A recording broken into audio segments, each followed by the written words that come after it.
Olá, bom dia. Obrigado mais uma vez pela sua companhia. Está começando mais um programa Agronegócio e você vai ver a partir de agora. Disponibilidade de animais terminados, somada à dificuldade de escoamento de carne, deixa o mercado pouco movimentado. Estados Unidos colheram pouco mais de 54% da área semeada com milho agora na safra 2017-2018. Mercado de suínos se manteve estável nos últimos 7 dias. Guilherme Rezende, gerente de produto leite da Alta Genetics, fala sobre planejamento do setor produtivo de leite. Continua a paradeira no mercado de bovinos para reposição. Marcelo Junqueira, gerente de marketing operacional da Bayer, vai falar sobre o problema do desperdício de alimentos. O agronegócio está começando.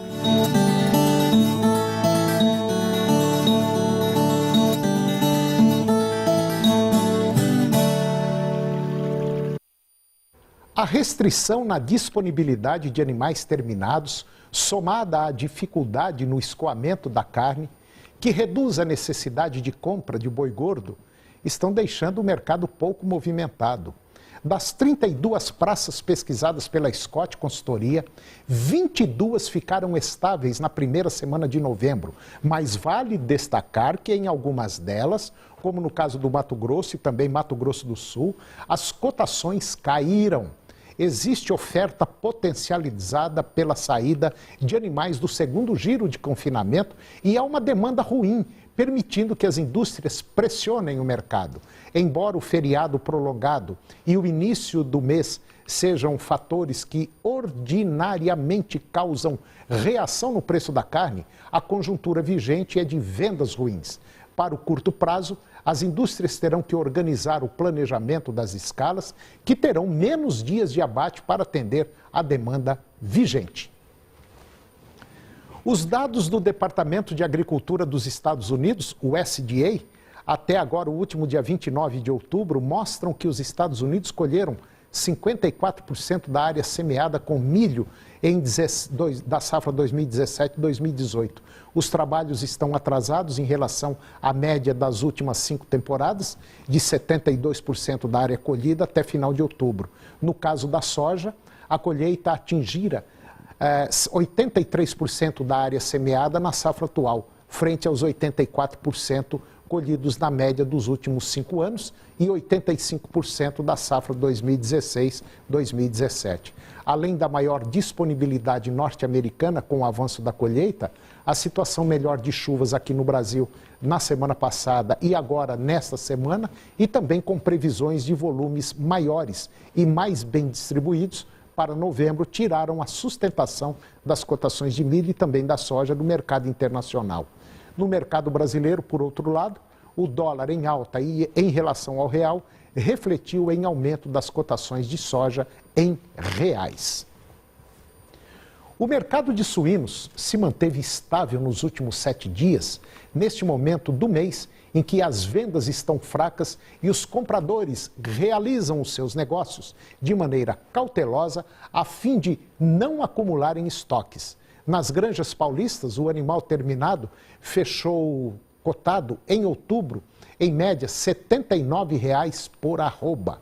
Já no mercado atacadista, a carne suína ficou cotada em média em R$ 6,10. Apesar da estabilidade no acumulado do mês, os preços, tanto na granja como no atacado, estão 1,7% maiores quando comparado com a média de outubro de 2016. No curto e médio prazos, as expectativas são positivas com relação às vendas para atender a demanda do final de ano.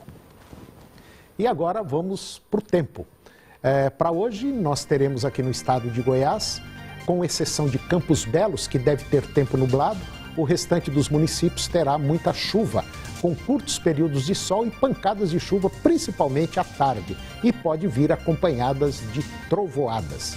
Isso a qualquer hora do dia. Vamos conferir agora a temperatura para os principais municípios de Goiás. Porangatu, 33 a máxima e 18 a mínima. Campos Belos, 35 a máxima e 23 a mínima. Ceres, 33 a máxima e 19 a mínima. Lusiânia, 29 a máxima e 17 a mínima.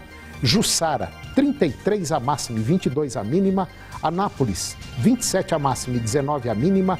Acreúna, 31 a máxima e 19 a mínima. Quirinópolis, 32 a máxima e 19 a mínima. Jataí, 32 a máxima e 20 a mínima. E Ipameri, 30 a máxima e 17 graus a temperatura mínima. E depois do intervalo, Guilherme Rezende, gerente de produto leite da Alta Genetics, vai falar sobre planejamento do setor produtivo de leite. Continua a paradeira no mercado de bovinos para reposição. E Marcelo Junqueira, gerente de marketing operacional da Bayer, vai falar sobre o problema do desperdício de alimentos. Nós voltamos já.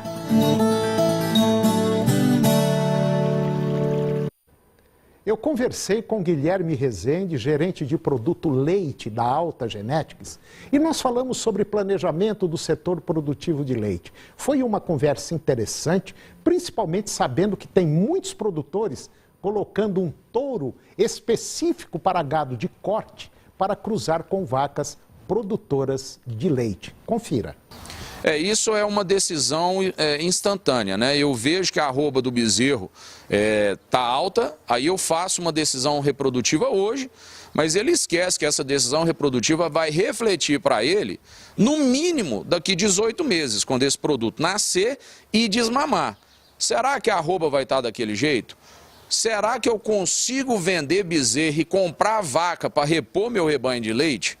Então, assim, eu acho que é um fim da linha do planejamento, é tomar decisões movidas a sentimentos instantâneos. Eu vou fazer isso agora porque está dando dinheiro agora. Só que você não vai receber o que você está achando agora, você vai receber no futuro. E aí vender gado de corte é uma coisa, ou você tira leite ou você vende gado de corte. Qual seria, na sua opinião hoje, a raça ideal para um produtor de leite na região central do Brasil, centro-oeste? Olha, essa é uma pergunta que eu acho que nenhuma pessoa consegue responder sem estar lá no local, na estrutura da fazenda e observar o manejo da fazenda. Nós hoje no Brasil temos algumas raças que se sobressaem na produção. Se eu estiver no Brasil Central, em Goiás especificamente, e tiver condições de ofertar um bem-estar animal alto, exemplo, vou fazer um compost barn, vou colocar vacas debaixo de um galpão com ventilador, vou refrescar essas vacas, dar alimentação a elas, eu tenho que pensar que eu construí uma pista de corrida com a melhor capa de asfalto possível e eu preciso pôr o melhor carro para andar. Esse melhor carro é a raça holandesa, ponto. Se eu não tenho essa estrutura e eu vou utilizar o que eu tenho na fazenda, uma pista de trato, piquetes rotacionados, botar a vaca a se submeter a um estresse calórico, que ela pode acontecer ou não, eu vou escolher o girolando, tá? Então o girolando é formado do holandês com o gir. Então eu vejo essas duas raças bem próximas, né? Uma num sistema mais confinado e outra num sistema mais semi-confinado. E eu ainda tenho o gir leiteiro, que pode me oferecer um outro mix de produto. Ele vai me produzir um leite mais pesado, um leite mais com gordura, que pode ser ideal para o mercado local de manteiga, de queijo, que vai ser um leite que rende mais. A gente sabe que, por exemplo, um leite de holandês pode fazer um queijo de 1 quilo com 10 litros, um leite de gir pode fazer o mesmo queijo de 1 quilo com 8 litros. Então eu tenho uma economia de litros aí. Então nós temos 3 raças que fazem a diferença. Nós temos ainda uma quarta raça, que é o Jersey, que está lá na ponta também, um animal de menor porte, menos exigente como é o holandês, mas ele necessita, por ser um taurino, um ambiente mais favorável. Que conselho você daria a um produtor de leite na situação atual, que hoje tem um rebanho médio na casa de 10 quilos por vaca dia? Olha, primeira coisa, como é que você está hoje? Você tem comida para isso? Ou você chegou no limite da comida para ela produzir 10 litros? Se você estiver nesse limite, e saiba que uma vaca de 10 litros, ela tem que comer o que é correto para ela, para a gente entender, quando eu falo de nutrição, o melhor possível forrageira que existe é pasto. sempre vai ser. Porém, eu não tenho a oferta de grandes volumes disso. Então eu entro com silagens. A melhor silagem é a de milho. Ela custa mais caro. Mas existem alternativas diferenciadas, principalmente para o que é ofertado, como capim-elefante, como cana, também que eu posso cortar e dar para o coxo. Uma vaca de 10 litros, você tem que saber o que ela consegue te pagar. O que os 10 litros dessa vaca te paga? Ela não te paga silagem de milho, ela te paga uma outra forrageira. Ela não te paga muita ração, ela te paga um pouco para você balancear a sua dieta. Então a gente tem que entender isso. Então, primeira coisa, pensando nisso, planejar. O que eu vou fazer no meu rebanho daqui 3 anos? Então a minha decisão é hoje, porque o que eu vou colocar em genética no meu rebanho só vai refletir daqui 36 meses, então eu tenho que saber, se eu quero melhorar o leite das minhas vacas, eu preciso pensar em genética e eu preciso pensar em alimentação. O que eu vou ofertar para essa vaca? Eu vou ter quantidade suficiente? Eu vou ter qualidade suficiente, de acordo com o que a vaca precisa? Tudo isso é planejado. E a conta é simples, uma vaca boa, ela come 30 quilos, vamos facilitar, ela come 1 tonelada de matéria verde por mês. Faça o seu planejamento. Quanto tempo você fica tratando vaca no coxo? O que chove na sua região, para a gente saber o que plantar na sua região. Só para comparativo, uma cultura de milho precisa, para plantar e colher, 800 milímetros de água. Isso chove na sua região, espaçado? Uma cultura de cana precisa de 200. Então, olha a diferença que eu tenho no meu planejamento. É lógico que milho tem muito mais nutrientes quando comparado com cana. Mas é melhor você ter do que não ter, né? Então, assim, planeje aonde você vai chegar. E planeje certo, escreva no papel, organize o quanto de gado você vai ter daqui 3 anos e para você tomar suas decisões corretas. E depois do intervalo, nós vamos falar sobre a paradeira no mercado de bovinos para reposição e Marcelo Junqueira, gerente de marketing operacional da Bayer, vai falar sobre o problema do desperdício de alimentos. Nós voltamos já.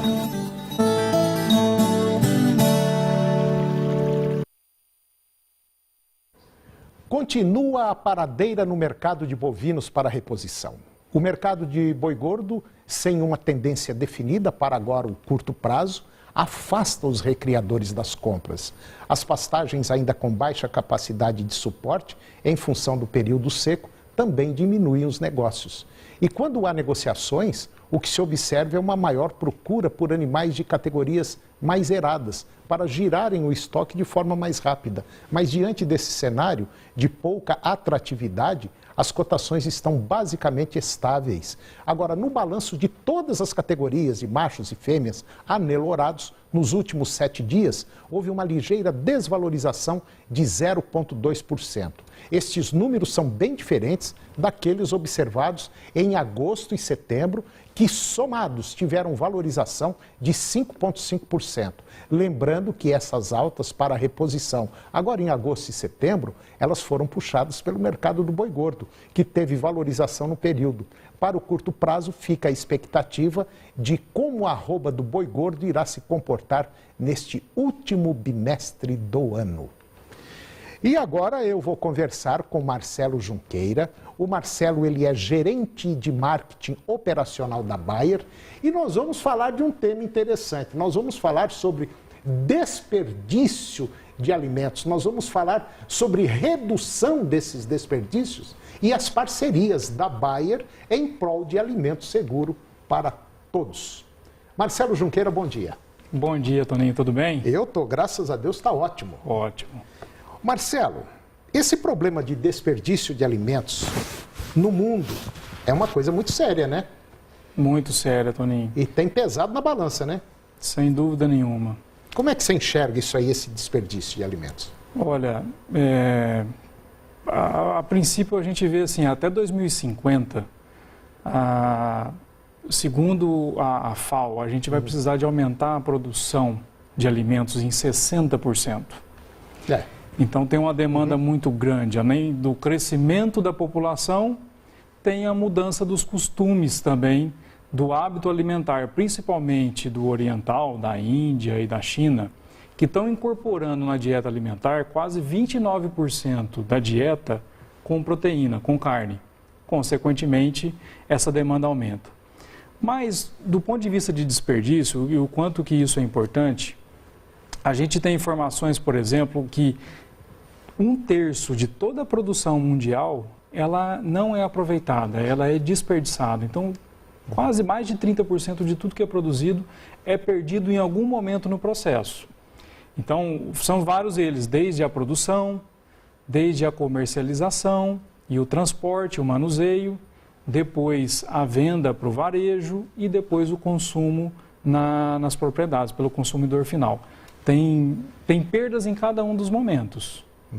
Esse desperdício de alimento é um negócio muito sério, inclusive nós já falamos isso em alguns programas aí passados, sobre alguns números, que esses números eles estão preocupantes.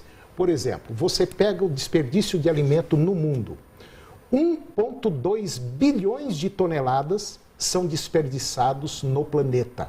Ou Perfeito. seja, 1/3 de tudo aquilo que nós produzimos vira lixo.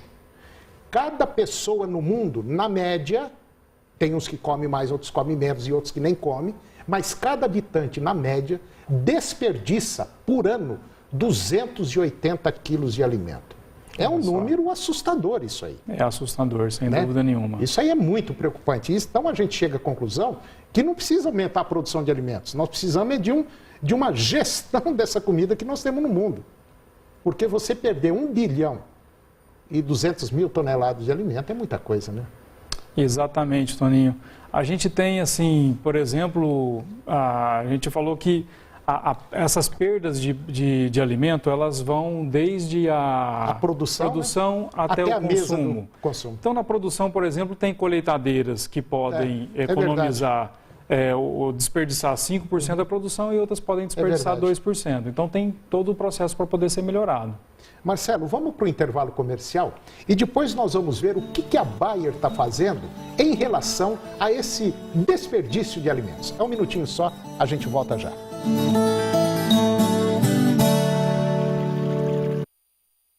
Eu estou de volta conversando com Marcelo Junqueira. O Marcelo Junqueira é gerente de marketing operacional da Bayer e nós estamos falando sobre perdas de alimento. Nós estamos falando sobre desperdício.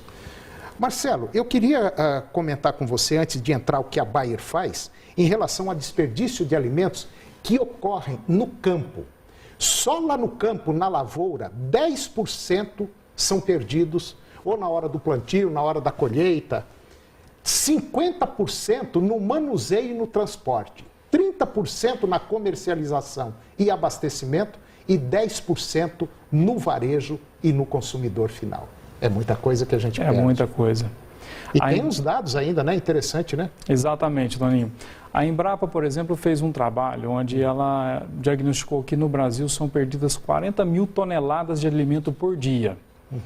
Isso daria para alimentar 17 milhões de habitantes. Olha, 40 mil toneladas que se perde aqui no Brasil por dia. Por dia. Daria para alimentar 19 milhões de pessoas por dia. E se a gente olha que nós temos 7 milhões de habitantes que hoje podem estar passando fome no Brasil, em algum canto... É miséria total mesmo. A gente poderia, com gestão de processos e economia, praticamente acabar com a fome do Brasil. É verdade. Concordo com você em todos os sentidos. É uma questão mais política e de gerenciamento do que de produção de alimentos. Agora, o que a Bayer está fazendo? O que a Bayer faz? Eu sei que ela investe muito nessa área de pesquisa. O que a Bayer está fazendo? Bom, nós atuamos em duas grandes frentes. A primeira grande frente é a inovação. Então, a Bayer, de tudo que ela fatura para os clientes, ela reserva 10% daquele volume e reinveste em tecnologia, reinveste em pesquisa e novas moléculas e novas sementes e variedades e traits para poder melhorar a produtividade e a produção do agricultor. Então, tem vários exemplos. Por exemplo, tecnologia para poder monitorar a resistência dos fungicidas nas lavouras e trazer tecnologias ou fungicidas cada vez mais eficientes, que ajudam a proteger aquele potencial produtivo. Tem exemplos, por exemplo, também do ponto de vista de herbicidas. No ano passado, a Bayer lançou um herbicida no mercado que usa na cultura de arroz e de citros, onde aplicando na saia dessas lavouras, que é debaixo da área, para poder manter limpo, uma vez por ano é suficiente. Hoje ele aplica de 3 a 4 vezes ao ano um herbicida. E esse uma vez só? E esse você pode aplicar uma vez só. Não deixa de melhorar. Um dado interessante que você pega assim, em 2.000 hectares, que são 2.000 campos de futebol, tem um trabalho que mostra que você consegue economizar até 460 mil litros de água. Nossa, é muita coisa. Isso dá para tratar em um dia praticamente 6 milhões de pessoas, o consumo de água diário de 6 milhões de pessoas numa cidade. A Bayer vem fazendo a parte dela, inclusive investindo aí mais de 4 bilhões e 800 mil euros, né? Em pesquisa, em extensão, e vem também com muita gente, deve ter em torno aí de mais de 15 mil pessoas, colaboradores, trabalhando nessas pesquisas e desenvolvimento e tentando fazer uma vida melhor do planeta. Exatamente. Tem um outro ponto também, que a Bayer vem investindo anualmente no Brasil 100 milhões de reais na rede AgroServices. A rede AgroServices busca dar conhecimento e prestar um serviço para os agricultores para melhorarem o processo de produção, melhorar o solo, melhorar o processo de colheita e, com isso, diminuir também os desperdícios. Tem muita gente fazendo muita coisa boa, graças a Deus. Bom, Marcelo Junqueira, gerente de marketing operacional da Bayer, muito obrigado pela sua participação no nosso programa e até o próximo. Obrigado. E o programa de hoje chegou ao fim e eu termino com a seguinte mensagem. Todos gostamos de belas palavras, mas poucos de nós as transformamos em atos. Um grande abraço, um bom dia e até o próximo programa.